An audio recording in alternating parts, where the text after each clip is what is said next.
నమస్తే. ప్రస్తుతం మనతో పాటు సీనియర్ జర్నలిస్ట్ దాము బాలాజీ ఉన్నారు. ఆయనతో మాట్లాడదాం. నమస్తే సార్. నమస్తే. సార్ ఒక ముగ్గురు మహిళలు ఒక 3 హత్యలు చేశారు అని చెప్పేసి తెలుస్తుంది. అది కూడా కూల్ డ్రింక్ లో సైనైడ్ కలిపి. అసలు ఏంటి సార్ ఈ స్టోరీ? యాక్చువల్ గా మనం వెబ్ సిరీస్ ఈ మధ్య కాలంలో పాపులర్ అయింది. అదేంటంటే కర్రీ అండ్ సైనైడ్ అని.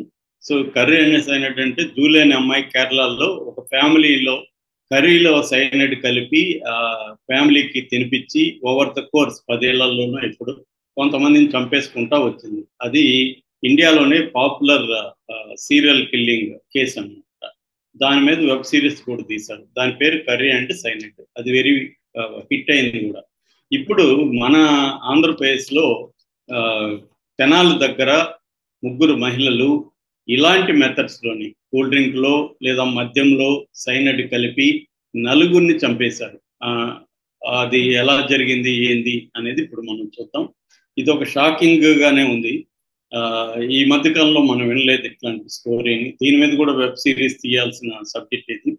ఇది గుంటూరు ఎస్పీ సతీష్ కుమార్ నిన్న కొన్ని విషయాలు చెప్పాడు ఆయన. ఇది ఆయన ఏం చెప్పాడని చూద్దాం. ఏమైందంటే మొన్న చేబ్రోల్ మండలం, గుంటూరు జిల్లా చేబ్రోల్ మండలంలో వడ్లమూడి దగ్గర ఒక డెడ్ బాడీ దొరికింది. ఆ మహిళ డెడ్ బాడీ. అది గుర్తు తెలియకుండా ఉంది, అంటే కుళ్ళిపోయింది. దాంతో వీళ్ళు దాన్ని మామూలుగా అనుమానాస్పద మృతిగా నమోదు చేసుకున్నారు. పైన ఏమి గాయాలు లేవు, అంటే గాయాలున్నా కూడా తెలియదు, కుళ్ళిపోయింటాయి కదా. సో వాళ్ళు పోస్ట్ మార్టానికి పంపించారు. అనుమానాస్పద మృతిగా నమోదు చేసుకుని. అయితే పోస్ట్ మార్టంలో ఆమె కడుపులో సైనైడ్ ఆనవాళ్ళు కనబడ్డాయి. దాంతో వాళ్ళకి డౌట్ వచ్చింది. సైనైడ్ అంటే ఒకటి ఆత్మహత్య అయినా ఉండాలి, లేదా హత్య అయినా ఉండాలి. కాబట్టి వాళ్ళకి అనుమానం అయితే ఇది హత్య అయిండొచ్చు అనే అనుమానం వచ్చి హత్య కేసుగా నమోదు చేసుకొని విచారణ ప్రారంభించారు. ఆమె ఎవరు ఏంటంటే, ఆమె తెనాలి దగ్గర ఎడ్ల లింగయ్య కాలనీ ఉంది. తెనాలిలో ఎడ్ల లింగయ్య కాలనీకి సంబంధించిన నాగూర్బి అనే ఒక మహిళా శవం అని తేలింది. సో ఈ నాగూర్బి ఎవరు, ఆమెను చంపే అవకాశం ఎవరికి ఉంటుంది అన్న యాంగిల్లో పోలీసులు విచారణ మొదలుపెట్టారు.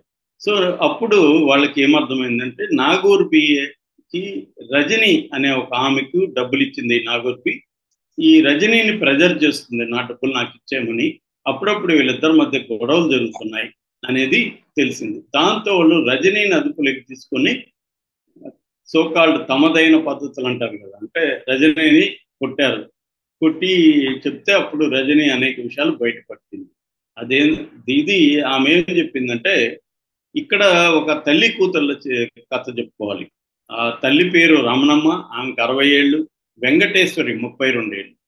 ఈ వెంకటేశ్వరి అనే ఆమె గతంలో కంబోడియాకి వెళ్ళింది. కంబోడియాలో ఈమె ఏం చేసిందంటే, అక్కడ సైబర్ క్రైమ్స్లో ఈమె పాల్గొనింది. నేను ఆల్రెడీ మన ఛానల్ ఒక స్టోరీ చేశాను, కంబోడియాలో సైబర్ క్రైమ్స్. కంబోడియాలో చైనా వాళ్ళు ఇండియన్స్ని కొంతమందిని తీసుకెళ్తారు, ఉద్యోగాలు ఇప్పిస్తామని ఏజెంట్ల ద్వారా ఇండియన్స్ తీసుకురాం. ఆ మధ్య వైజాగ్లో ఇది పెద్ద స్కామ్ బయటపడింది. వీళ్ళు తెలుగు వాళ్ళని కొంతమందిని అక్కడికి తీసుకెళ్ళి అక్కడ సైబర్ సెంటర్ ఒకటి ఉంటుంది. ఈ సైబర్ సెంటర్ ఏం చేస్తారంటే, అక్కడ కూర్చొని తెలుగు వాళ్ళని మోసం చేసే కార్యక్రమం సైబర్ క్రైమ్స్.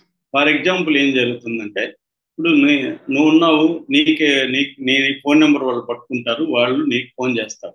తెలుగులో ఫోన్ చేసి ఆ సెటప్ అంతా ఎలా ఉంటుంది, వీడియో కాల్ చేస్తారు. ఆ సెటప్ అంతా ఎలా ఉంటుందంటే, ఒక ఐఏఎస్ ఆఫీసరు ఛాంబర్ లాగా ఉంటుంది, పోలీస్ ఛాంబర్ లాగా.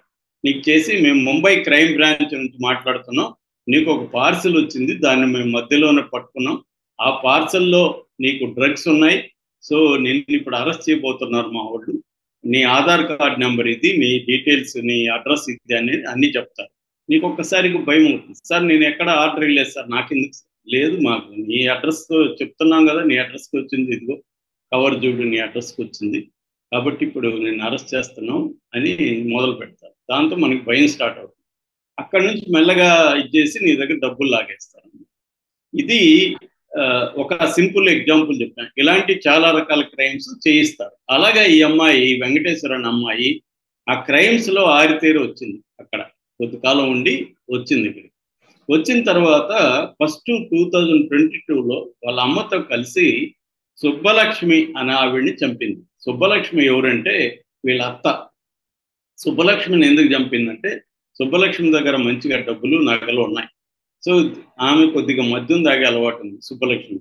అందుకని ఈ అమ్మాయికి ఆల్రెడీ క్రైమ్ నాలెడ్జ్ ఉంది కాబట్టి ఇక్కడ తెలిసిన వాళ్ళ దగ్గర సైనైడ్ సంపాదించి ఈ సుబ్బలక్ష్మికి మందులో ఈ ఆల్కహాల్లో ఈ సైనైడ్ కలిపి తాగిచ్చేసింది. చనిపోయినారు.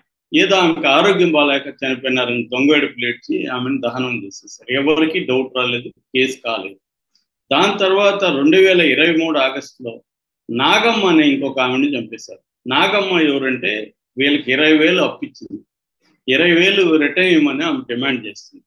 దాంతో వీళ్ళకి ఆల్రెడీ తెలిసిపోయింది కదా ఎలా చంపాలో సింపుల్గా. సో ఈమెకి ఏం చేశారంటే ఈమె మందు తాగదు కాబట్టి కూల్ డ్రింక్ థమ్స్అప్లో మళ్ళీ సైనైడ్ కలిపి ఈమె తాగిచ్చేశారు. ఆమె చనిపోయింది. ఆ 20,000 వీళ్ళకి మిగిలింది. దాంతోపాటు ఆమె నగలు అవన్నీ కూడా దొంగిలించారు. అది అయిపోయింది.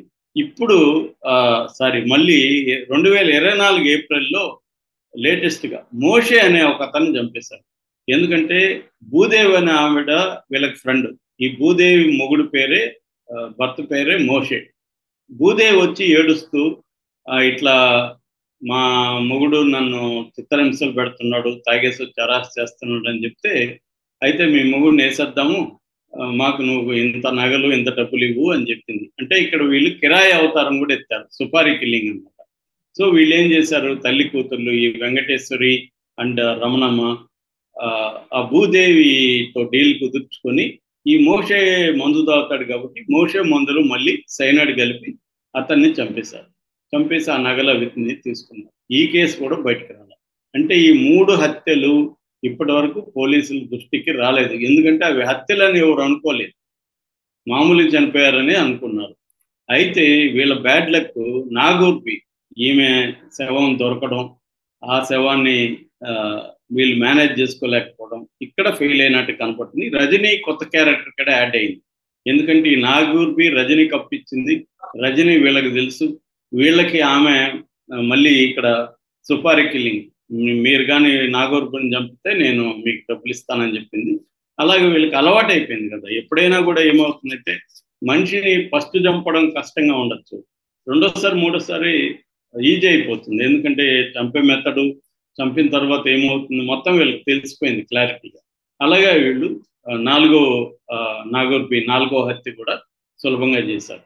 సో ఇది తల్లి కూతుళ్ళ కథగా మనం చెప్పుకోవచ్చు. రజనీ కొత్తగా యాడ్ అయింది. ఇది కానీ బయటపడకపోయింటే మేబీ ముగ్గురు కలిసి ఇంకొంతమందిని చంపుకుంటారు. ఆల్రెడీ పోలీస్ ఇన్వెస్టిగేషన్లో తేలింది ఏంటంటే ఇంకొక ముగ్గురిని కూడా చంపాలని వీళ్ళు ప్లాన్ చేశారంట, కానీ అది కుదరలేదంట. వాళ్ళ లక్, వీళ్ళ బ్యాడ్ లక్. లేకపోతే ఆ ముగ్గురు కూడా చనిపోయిండు. అంటే వీళ్ళు ఇదే వృత్తిలో కంటిన్యూ అవుదామని డిసైడ్ అయ్యారు. ఇది కొత్తగా ఉంది. మామూలుగా మనకు సుపారీ కిల్లింగ్స్ అంటే మగవాళ్ళు చేస్తారు.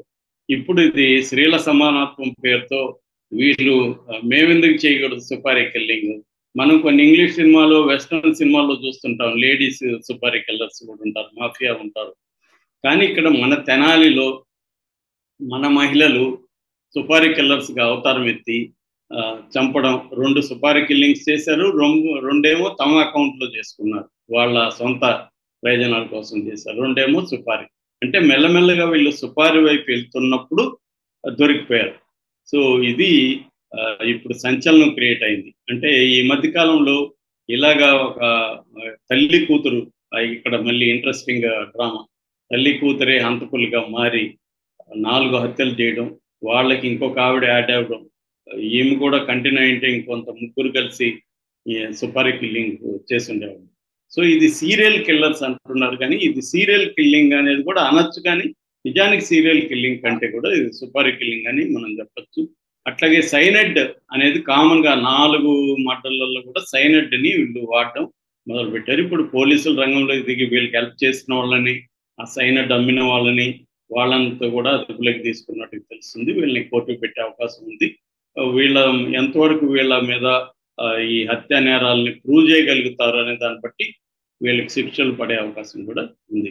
అంటే ఈ మధ్యకాలంలో నేను మన ఛానల్లో చాలా వీడియోలు చేశాను. ఫిమేల్ క్రైమ్స్ అనేవి ఇండియాలో పెరుగుతున్నాయి. ఇది ఒక డిఫరెంట్ క్రైమ్గా చెప్పుకోవచ్చు.